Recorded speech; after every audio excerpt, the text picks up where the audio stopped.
1,000 years ago, in the beautiful village of Khorasan, a boy named Nasir Khusraw was born. He grew up in Qubadiyan. He was raised in the culture, knowledge, and intellectual light of his time. The sharp-minded Nasir excelled in mathematics, medicine, philosophy, and poetry. He soon became very important. He got a high position in the Seljuk government. He enjoyed wealth and influence, but still, he felt a growing emptiness inside. He felt that worldly success wasn't the real goal. At night he thought about the mysteries of existence. He was always looking for deeper meaning. This inner struggle set the stage for a big change. Nasir's restlessness took him away from comfort and onto unknown paths. The journey of a seeker was about to begin. Nasir Khusraw's life completely changed after a dream. In this dream, a bright figure made him question his comfortable life, and it made him want to search for true wisdom. The message of the dream was clear. True fulfillment was beyond worldly pleasures. When he woke up, Nasir quit his important job, and he left his savings behind. He set out on a pilgrimage with his family, and stayed firm in his search for truth. This was not just a journey of distance, but a search for meaning. The dream became a guiding light for him, which pushed him to learn from experience, not just from books. Nasir's transformation was complete. Now he was a seeker, not a courtier. A revolution had begun in his heart. For 7 years, Nasir Khusraw explored the Islamic lands from Iran to Jerusalem and finally reached Cairo.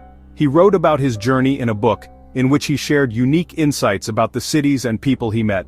Every city was a lesson, every meeting an opportunity to learn. In Jerusalem, he talked with scholars of different faiths. This broadened his mind. Cairo, where the Fatimid government was, became the center of his search. There he found himself deeply involved in Ismaili thought, and he was given the role of guiding his homeland. Nasir Khusraw didn't just come back as a seeker but returned with new wisdom. This journey had shaped him into a spiritual leader.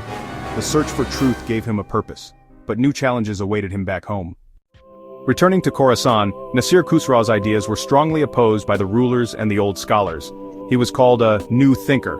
He was persecuted, and he was sent to the remote, deserted valley of Yamgan. In solitude, Nasir found peace and purpose. He turned his exile into a time for deep thought and creativity. He wrote words of wisdom and poems. He combined reason with faith, and he inspired a few true followers. His simple home became a center of knowledge. This earned him the title Sage of Yamgan. Despite the difficulties, he kept teaching, writing, and guiding. His memory lived on, even though he was far from power.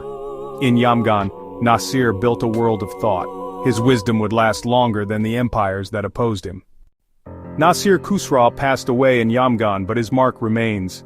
His travelogue and poetry are rare examples of Urdu literature and Islamic thought. He taught that faith and reason go together, not against each other. For Ismaili communities, he is a respected elder and spiritual leader.